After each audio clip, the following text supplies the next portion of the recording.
ஊரடங்கு உத்தரவுடனும் முன்னிய நாள் இடம்பெற்றதாக கூறப்படும் இந்திய படையினரின் ரகசிய நடவடிக்கைகள் பற்றிய செய்திகளுடனும் அன்றைய நாள் யாழ் மக்களை அச்சப்படுத்திக் கொண்டு உதயமானது. 1987 ஆண்டு அக்டோபர் மாதம் 10ஆம் தேதி அன்று காலை யாழ்கோட்டையில் நெறிகொண்டிருந்த இந்திய படைகளின் மராத்திய காலாட்படையின் 1வது பெட்டாலியன் நகர் ஒன்றை மேற்கொள்ள ஆரம்பித்தது. இந்தியாவின் ஜனநாயக முகமூடியை கிழித்த ஒரு நகர் என்று இந்திய படையின் அந்த நகர்வை குறிப்பிடலாம். யாழ்குடாவில் இயங்கி வந்த பத்திரிகை காரியாலயங்களையும் அச்சகங்களையும் முடக்கிவிடும் நோக்கத்துடன் இந்திய படையின் அந்த நகர்வு மேற்கொள்ளப்பட்டது. யாழ்ப்பாணத்தில் இயங்கி வந்த ஈழமுரசு, முரசொலி, ஈழ நாடு போன்ற பத்திரிகை காரியாலயங்களை சுற்றி வளைத்த இந்திய படையினர் அந்த பத்திரிகை அலுவலகங்களை கொண்டு வைத்து தகர்த்தார்கள்.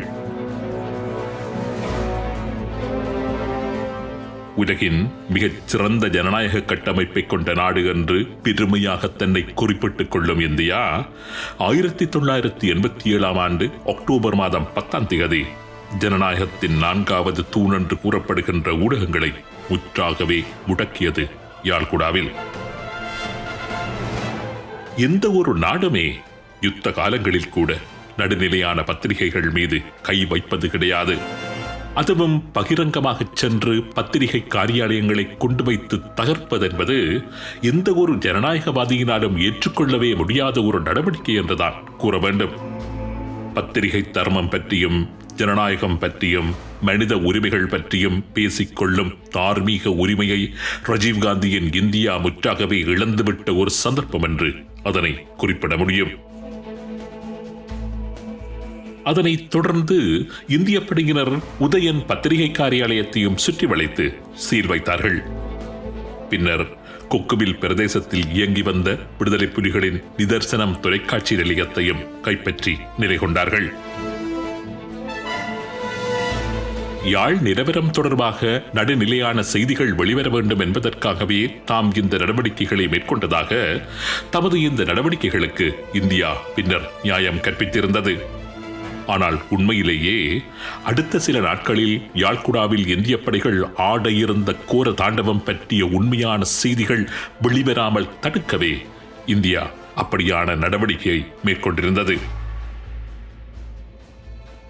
அதே தினத்தில், அதாவது 1987 ஆண்டு அக்டோபர் மாதம் 10ஆம் தேதி சென்னையில் விடுதலை புலிகளின் அலுவலகங்கள் சிலவற்றை சுற்றி வளைத்த இந்திய காவல்துறையினர் புலிகளுக்கு சொந்தமான 6 தொலைத்தொடர்பு கருவிகளையும் கைப்பற்றியிருந்தார்கள்.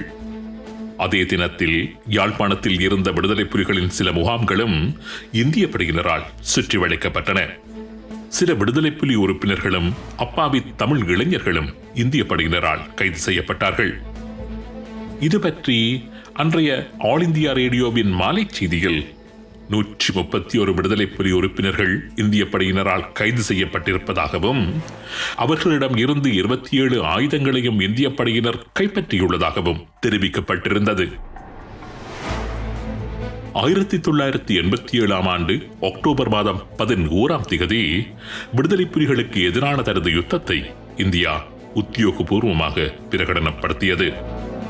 இந்தியா தனது வரலாற்றில் எடுத்த மிகவும் மோசமான ஒரு முடிவு என்று பின்னாட்களில் அரசியல் ஆய்வாளர்களினாலும் போரியல் வல்லுநர்களினாலும் குறிப்பிடப்படும் அந்த முடிவை மேற்கொண்டதில் முழு பங்கும் அன்றைய இந்திய பிரதமர் ராஜீவ்காந்தியையே சாரும். இந்தியாவின் படை வீரர்களுக்கும் அதன் படைத்துறை அதிகாரிகளுக்கும் அரசியல்வாதிகளுக்கும் ஏன் இந்தியாவின் ஒவ்வொரு பிரஜைக்கும் கூட வரலாற்றில் பாரிய ஒரு தலைக்குனிவை ஏற்படுத்தக்கூடிய ஒரு முடிவாக அன்று ராஜீவ்காந்தி எடுத்த அந்த முடிவு அமைந்திருந்தது. ராஜீவ்காந்தியின் அந்த முடிவானது தமிழ் மக்களின் பல ஆயிரம் உயிர்களை காவு கொண்டிருந்தது. அந்த முடிவு நூற்றுக்கணக்கான தமிழ் பெண்கள் பாலியல் வல்லுறவுக்கு உட்படுத்தப்பட காரணமாக அமைந்திருந்தது. தமிழ் மக்களின் கோடிக்கணக்கான சொத்துக்கள் அழிவடையவும் காரணமாக அமைந்திருந்தது. முக்கியமாக ராஜீவ்காந்தி அன்றைய தினம் எடுத்த அந்த முடிவானது சுமார் 1500 இந்திய ஜவான்கள் ஈழமண்ணில் தமது உயிர்களை இழக்கவும் 3000க்கும் அதிகமான இந்திய வீரர்கள் தமது அவயவங்களை இழக்கவும் காரணமாக அமைந்திருந்தது.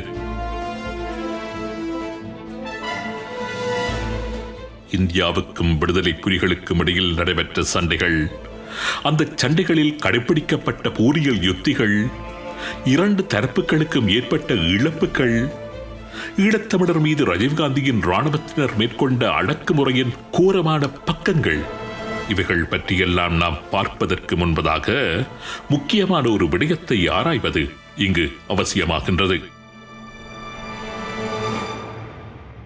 இந்திய படைகளுக்கும் தமிழீழ விடுதலை புலிகளுக்கும் இடையில் இதற்காக யுத்தம் ஏற்பட்டது. இதற்காக இந்திய படை விடுதலை புலிகளின் தலைவரை கைப்பற்றச் சென்றது. விடுதலை புலிகளுக்கு பயிற்சி முகாம்களை அமைத்துக் கொடுத்து விடுதலை புலி போராளிகளுக்கு இராணுவ பயிற்சிகளை எல்லாம் வழங்கி அவர்களுக்கு ஆயுத உதவிகளை எல்லாம் செய்திருந்த இந்தியா விடுதலை புலிகளை அழிக்க வேண்டும் என்று முடிவெடுக்க காரணம் என்ன? விடுதலை புலிகள் இதற்காக இந்தியாவை பகைத்துக் கொண்டார்கள். இதற்காக அவர்கள் இந்தியா மீது விரோதம் கொண்டார்கள். இந்திய படைகளுடன் சண்டையிடும் முடிவுக்கு தலைவர் பிரபாகரன் ஏன் வந்தார்? இந்த கேள்விகளுக்கான பதிலை தேடிய பின்பு இந்திய படைகளுக்கும் விடுதலை புலிகளுக்கும் இடையிலான சண்டைகள், அந்த சண்டைகளின் போது இடம்பெற்ற கோரமான சம்பவங்கள், அந்த சண்டைகளின் இரைச்சல்களில் உலகம் கேட்க மறந்த தமிழ் மக்களின் ஓலங்கள், இவைகள் பற்றி விரிவாக நாம் பார்க்கலாம்.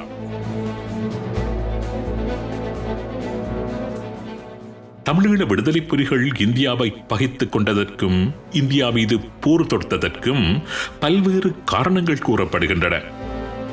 புலிகள் இந்தியாவை தமது எதிரியாக ஆக்கிக் கொண்டதற்கு இந்தியா புலிகளுக்கு செய்த பல நம்பிக்கை துரோகங்களே காரணம் என்று பல்வேறு தமிழ் அரசியல் ஆய்வாளர்கள் கருத்து தெரிவிக்கின்றார்கள். புலிகளின் முக்கிய தளபதிகளான குமரப்பா, புலேந்திரன் உட்பட பல தலைவர்களது மரணத்திற்கும், விடுதலை புலிகளின் யாழ் அரசியல் துறை பொறுப்பாளர் திலீபனது மரணத்திற்கும் இந்தியா நேரடியாக காரணமாக இருந்ததும், அது இந்தியா மீது புலிகளை நம்பிக்கை இழக்கச் செய்திருந்ததும், அதனைத் தொடர்ந்து இந்திய படைக்கும் விடுதலை புலிகளுக்கும் இடையிலான மோதல்கள் ஆரம்பமானதும் யாவரும் அறிந்ததே. ஆனால் ராஜீவ்காந்தி தலைமையிலான இந்திய அரசின் மீது விடுதலை புலிகள் வைத்திருந்த கொஞ்ச நெஞ்ச நம்பிக்கையையும் நீக்கிவிடக்கூடியதாக இருந்ததும், இந்தியா மீது புலிகளை தீரா பகை கொள்ள வைத்ததுமான 2 சம்பவங்களை முக்கியமாக குறிப்பிடுகின்றார்கள் இந்த விடயம் தொடர்பாக கருத்துக்களை பதிவு செய்து வருகின்ற தமிழ்நாட்டு நோக்கர்கள்.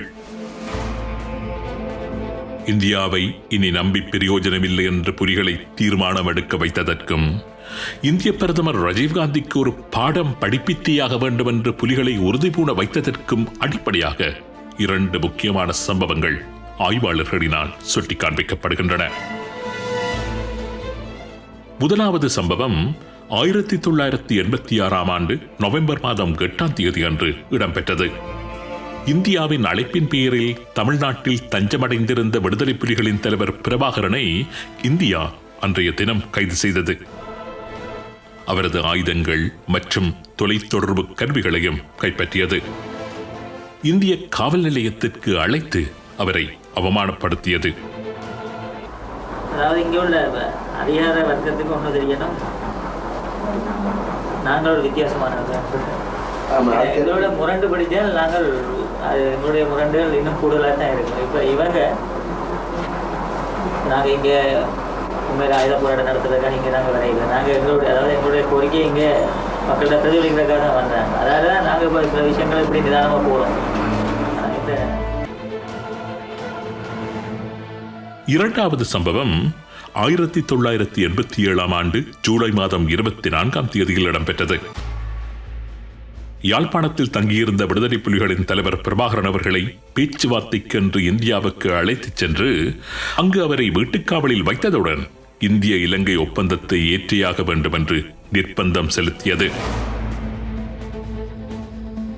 இந்த 2 சம்பவங்களுமே ராஜீவ்காந்தி தலைமையிலான இந்தியாவை எதிர்ப்பதை தவிர வேறு வழி எதுவும் இல்லை என்பதை புலிகளுக்கு புரிய வைத்திருந்த சம்பவங்கள்.